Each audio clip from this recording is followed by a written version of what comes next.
What's going on, everyone? How you doing? And welcome to a Wednesday vlog. Wednesday, you know, there have been a lot of things going on lately that I have been very critical about. And so, rather than doing my Let's Plays this week, I needed to do a quick react of a couple of things. So, this Wednesday, today, this video, we're going to be reacting to update 2.5 of 7 Days to Die, which I believe they called the Survival Revival update. Yeah, Survival Revival update. And then on Friday, instead of a Let's Play, we're going to be reacting and talking about the Monster Hunter Wilds update with Gogmazios and all of the stuff that they have coming out from that. I've been very, very, very vocal about my um disdain? No, not disdain. Um about my criticism. I've been very critical about how both of these have been updated and dealt with, and I figured, like, I made a video about 2.0 and the fact that I hated what they did to the game. So I feel like I need to make a video about their response to that. And then I've made constant videos about Monster Hunter, but due to time constraints and needs of making other videos, I I need to do 3 vlogs in 1 week, which I'm happy about. It's quick, easy content, and it means I have to edit, or get to edit, less of stuff that takes a little bit longer to edit. So that's what we're doing. So we're gonna real quick rewind to past Walnuts, who was reading the patch notes live on stream, and then we'll come back here and I'll give my final thoughts about it and showcase some of the stuff that I saw. This is experimental build. It is not out officially. In order to actually get to it, you need to right click into here, go into properties, go into betas, and this little drop down bar right here says latest experimental unstable build. You click that. So this is just how to do it right there. Feature-rich update focuses on community feedback and return long-awaited features. Stable update for all platforms will be out before holiday. The update includes improved water survival with empty jars. Okay, empty jars. I'm gonna say right now, like, I think it brings back a little bit of realism, but it makes the use of the what's it called? The water collector pointless. It's going to be pointless. Vehicle storage improvement and mods. New lore-friendly Rancher Zombie replaces Plague Spitter. Lore-friendly Chuck Zombie replaces Frostclaw. So for some reason they are against mutant-type zombies or monster-type zombies to lean into the lore, but we still don't have lore. Where's the fucking lore you promised? You promised us lore fucking last year for the end of this year. It's the end of this year. We still don't have lore. We don't have stories. We don't have bandits. You promised us bandits by the end of this year. We still don't have that shit. What are you doing? Oh, you update fucking Trader Jen. New Trader Jen model. New free cosmetic skins. Where's our fucking bandits? Where's our fucking story? Brand new smell system with some great surprises. Smell system, okay. Distant storm rendering. Okay, now you can actually see the storms instead of not. Updated biome hazards, storms, temperature, and protective clothing. Okay, is it new clothes or is it just you complete challenges and you get clothes? If it's you complete challenges and you get clothes, it's stupid, but we'll see. A new apiary station to produce honey. I've been saying for a while that they needed to add some sort of animal farming system. This is a good start. Honey-inspired recipes, third-person camera support, whatever. Turret ammo improvements. Okay. Maybe that means that you can actually use high armor piercing and stronger armor. Quest improvements, new character window rendering. New free cosmetics, new food and water bars with stats, and Trader Jen model. Warning to players before upgrading to 2.5 with changes made to workstation progression. Players in the middle of crafting on a workbench, the update may remove that. Okay, so that's if you're playing from a previously rendered game. Let's see. Improved water survival. Empty jars. We know this is a topic of great interest in the community, and we have taken extra care to listen and read hundreds of posts and polls. And what stood out the most is people liked the old empty jar system for immersive feeling of rummaging through loot to find empty jars, locating a water source, finding the jar, and boiling it to drink it safely. With that in mind, we combined the best of the old and new system balance, and here's how it works. In early game, you scavenge jars to fill them with murky water from natural lakes, rivers, and ditches. Or from man-made bodies of water. Murky water is boiled for normal use. Toilet sinks and other water fixtures are all dried up. Okay. Early to mid-game, you can choose the craft dew collectors to continue only to use jars that you find. Or continually use jars. To balance gameplay, jars are one-time use, not refunded by default. See jar refund options below. The dew collector unlocks at workstation crafting level 16. Is now crafted on the workbench, and additional resources are required for crafting. Murky water and other drinks still have a chance to be found in loot. Jars can be crafted once you have a forge and crucible. With no perks, the recipe will be 31 sand and 6 clay. With advanced engineering, 5 out of 5. The recipe is 25 sand and 5 clay. A jar refund option has been added, which can change the chance a jar is refunded after use. The available settings are default 0. So, okay. Let me just get into this right here, right now. People liked the jar system because you drink from your jar, you get your jar back, you go refill your jar at water, you go cook with your jar to make clean water. They want the jars back. If vanilla game is no refund, that's stupid. That's stupid. It should be a vanilla game is 100% refund, and you can edit it to not 100% refund. Because why are you not going to get your jar back? The realism. You drink from a jar, you still have the fucking jar. So that's going to change to 100% for me. But I understand that they're doing that so that you have to build the water collector, but like that's people don't want the water collector. But also you can use the water collector and then eventually get the filtered water collector to just get you filtered water. But then the problem is, how are you getting the water out of the water collector? And that's where that's why they're not doing the refund, is because you can get unlimited jars from these water collectors. So it'll be interesting to see how those work. Vehicle storage and mod improvements, additional storage on all of them. Okay, that's fine. We're adding vehicle storage mods that will increase any vehicle storage capacity by 1 row, which will increase the vehicle's storage capacity by 10 slots. Each vehicle can hold up to 2 vehicle storage mods. The total increased storage is 20 slots. Okay. New Rancher Zombie. The 2.0 Plague Splitter model has been replaced with the Rancher, which looks more grounded to the Navezgane, Arizona desert lore. The Rancher still has the swarm spinning attack. The Frostclaw has been remodeled to Chuck, which looks more grounded to the Navezgane, Arizona snowy mountains.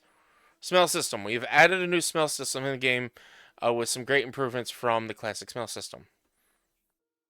Let's see how this works. Having 5 or more raw meat in your inventory will create a smell. There's a 10-second grace period before the smell begins. The smell begins to smell, giving the player an opportunity to store or package the raw meat.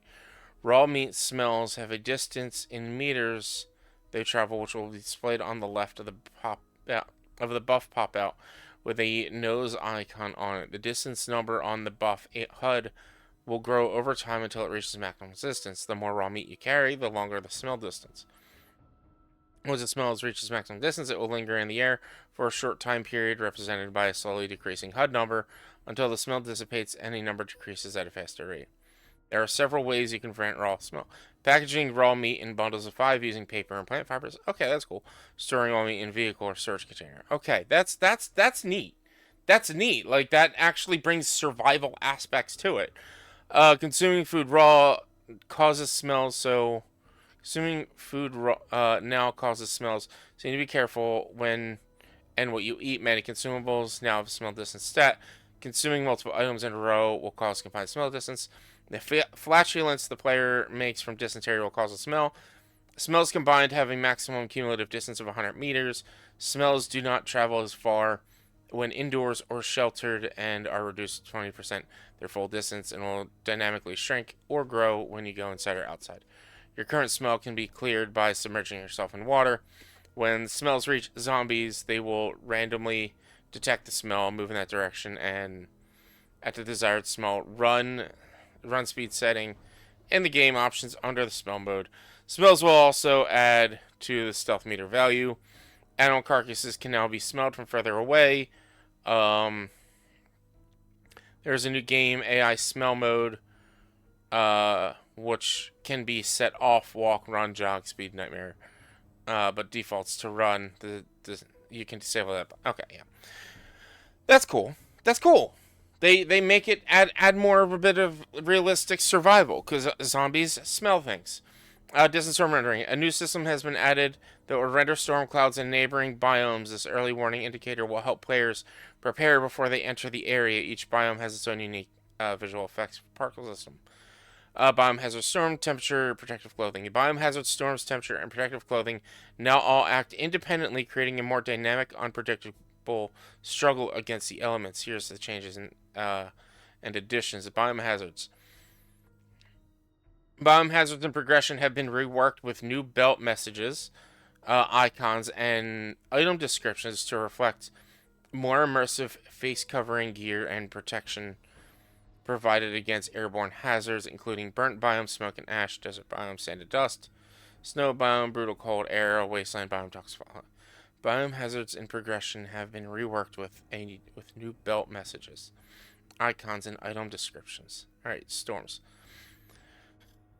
Storms have been reworked to allow longer grace period based on clothing worn. Without clothing, the player gets 30 seconds to leave the biome or take shelter. Gathering and wearing protective clothing described below increases the player's time to leave the biome or find shelter. Taking shelter starts a recovery timer that ramps up at 3 times the rate of the grace timer. Rework the storm buff icons to clearly show a difference between biome themes. Zombies become aggressive and will be more active during storms.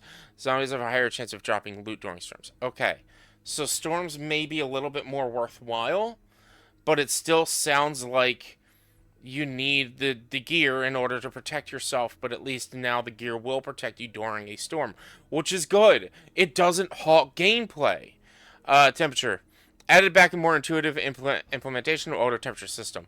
Time of day, shelter, shade, weather conditions, wetness, and other factors play a role in the player's core temperature. Holding a torch, standing by a campfire, consuming items will boost players' cold resistance. Gathering and wearing protective clothing, described below, increases the player's hot and cold resistance, which absorbs various conditions and offsets the player's core temperature. Increased water consumption to recover stamina by 300%. All movement types reduced by 10%. Sweltering. Increased water consumption to recover stamina by 600%. All movement types reduced by 20%. Cold debuffs, 2 levels of severity. Cold, increased food consumption over time by 100%. Food consumption to recover stamina by 30%. All movement reduced by 10. 20%, 60%, 20%. Protective clothing. There are fucking hell. There are 4 clothing installation item groups that can be found and worn to increase the player's hot and cold resistance protection against storms, including socks, cap liners, long underwear, and glove liners. The clothing installation comes from 3 tiers: tattered, patchwork, and thermal core. Wearing all 4 of the highest insulated clothing items provides the longest protection against storms and best hot and cold resistance against extreme temperatures. Clothing has quality but no degradation, so you can keep looting to get better gear. We've added 3 levels of progressive armor installation mods as well to augment your hot and cold resistance even further. Okay, we'll have to see how we get that clothing. We'll have to see the protective clothing and everything when we get into it. Apiary workstation. We have added a new apiary workstation that will allow players to produce honey. Here's how it works. Apiary workstation, crafting at tier 3 workstation, crafting level 30.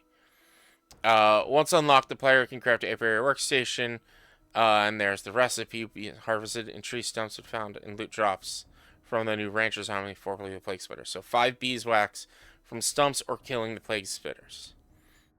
I that again is part of my issue is you need beeswax to make an apiary, which the apiary is going to get you beeswax, or it's going to get you honey, I guess, just specific honey, and not beeswax. The apiary should get you honey as beeswax as well.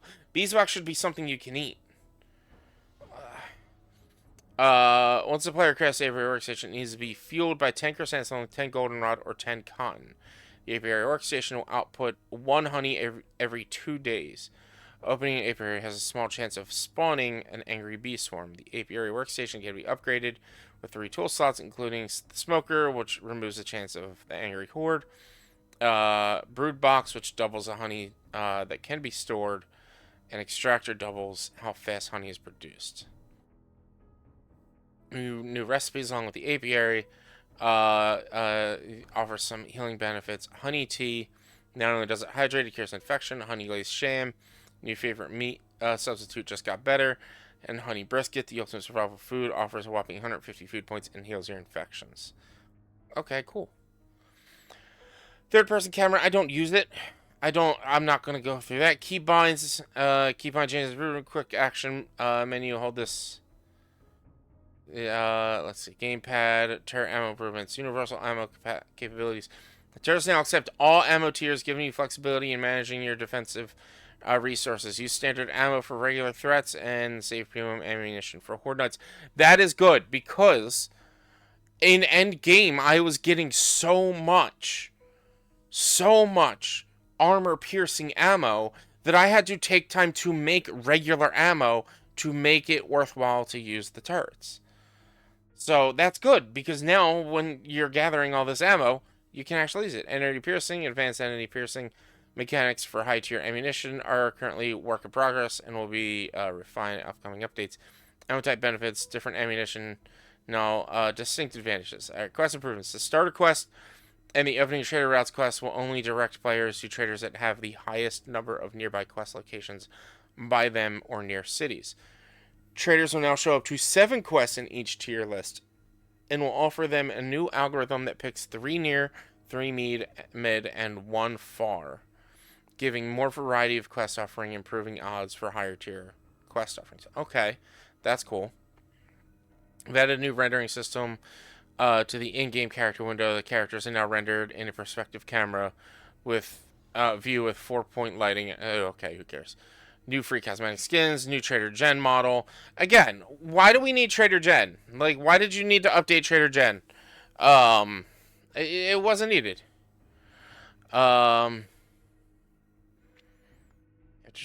We added a brand new Trader Jen model coming to Apocalypse. New food and water bars and stats. We added a new food and water bars under the health and stamina that display stat numbers so they're easier to gauge how much food and water you need. Okay. Change log. This is just, I guess this is all like the backdoor stuff. I don't really care for that stuff. So, those are the notes. Those are the updates. Let's get into it. Thanks, Passball Nuts. That was informative. There was a lot there. So, we'll start with my my experience with the quests, the new quest system. It's going to send you to the nearest trade, or to the trader with the most nearest POIs or available quests, or a city. They sent me 5 kilometers away from Wrecked to Gen. There was a Gen in between me and Wrecked. I'm running an 8K map and it sent me halfway across the world. Now this is experimental build, so it's probably broken. Or just needs a little fixing and tweaking, but that, I don't know. The other issue were all of my quests were 3 close, the rest far. And by far, I mean at least 1.5 kilometers away. I'm on my feet. I'm doing a tier 1 quest. I'm on my feet. I can't get to where I need to go. I can't get to where I need to go in a day for these quests. Like, come on. Like, they need to make that a little bit better, to be honest.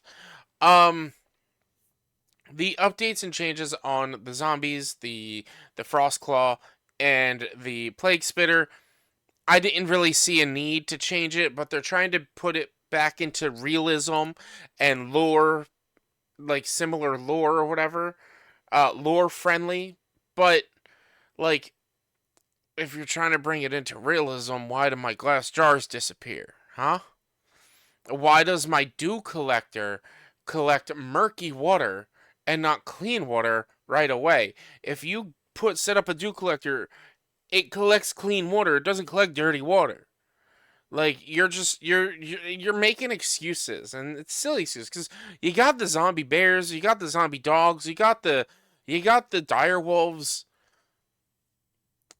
It doesn't make sense why we can't have the frost claws, why we can't have the plague spitters and things like that. You have the fucking mutateds. We can have the rest of the stuff. I just thought that was unnecessary. Um, the apiary and the dew collector. We'll get both into them.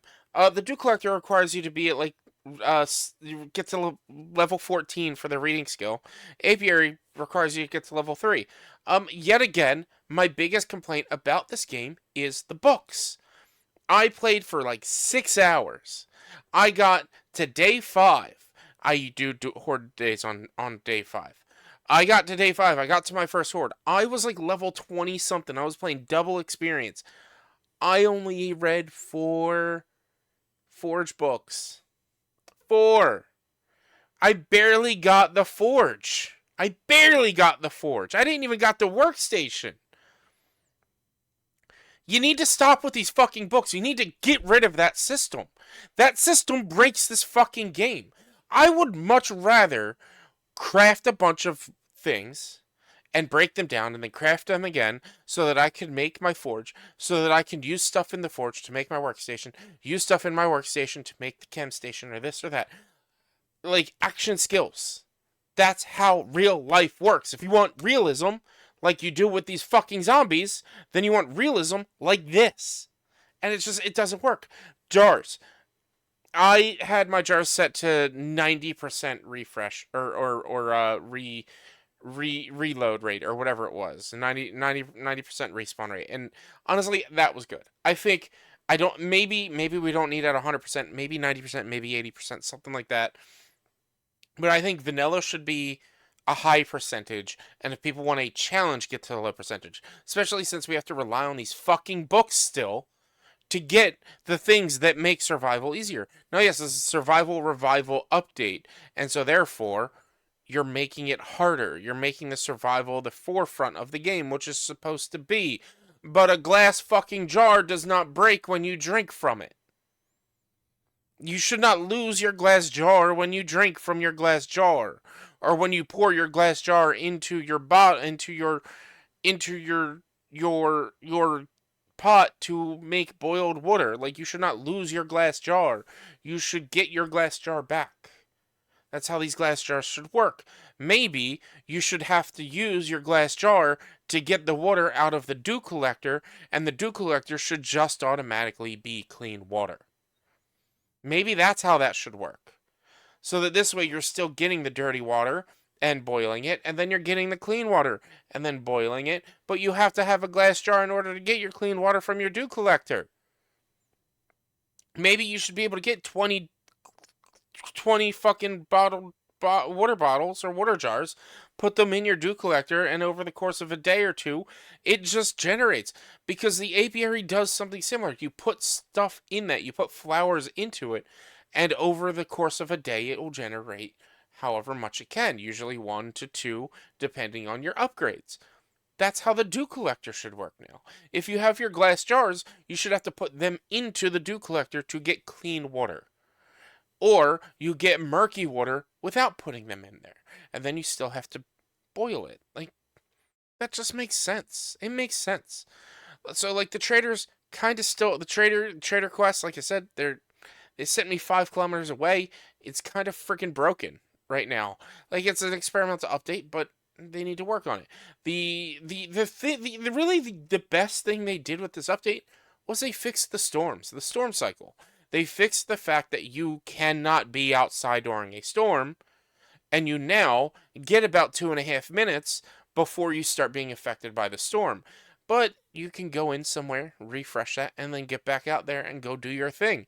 And it's just the zombies are more active, that's how the storms should have been. You still have to do your challenges to get your gear, which is dumb, but at least you don't have to stop during a fucking storm. The need for the 5 beeswax to make the apiary, I cut down like 20 or so stumps and got maybe 3. So like it's a 1 in 10-ish chance of getting the beeswax. That's a little too much. That's gonna just like make that more of an end game thing. And again, with the books, you're not gonna be able to make the stuff. And so, yeah, like you did good, Fun Pimps. You did good. You updated and fixed the problems that you created. But then you just make it a little bit too frustrating to do some of the other stuff. Overall, like, this is a worthwhile update and a good fix. It was in a hot fix. They did the hot fix, and now they're saying, sorry we broke the game. Here's a new gameplay loop. Let's hope this doesn't break the game. And everyone, I'm 90% sure everyone who's going to be playing this game is going to have the jars at 100% respawn rate. They should not disappear. They shouldn't. That's just how a jar works. That's just how jars work. But yeah, it was a good update. It's a worthwhile update. Am I gonna be bringing a 7 Days to Die series back? Not for a while. I have a couple of other games I want to play through and do series with. I've been talking with somebody else of doing like a Grounded series and stuff. So not for a while, but maybe eventually. But yeah, maybe we'll just jump into more 7 Days to Die content just on stream and stuff in the future, and just try to, maybe we'll mess around with late game content and whatnot. Who knows? But thank you guys so much. If you like what you saw, if you thought this was informative, if you want to know more about this stuff, leave a comment down below and I'll respond if I missed anything and whatnot. Leave a comment, like the video so the algorithm knows that people like you will like me too. Subscribe to the channel so you get updates, notifications when I go live and post new videos. And yeah, be sure to check out the other videos I make on Mondays, Wednesdays, and Fridays. Or Wednesdays, Fridays, and Saturdays. Check out my Let's Play or my live streams on Mondays, Tuesdays, Thursdays, and Sundays. Thank you so much. Please be careful, be safe, don't really hurt your loved ones. And of course, be sure to hit the shots.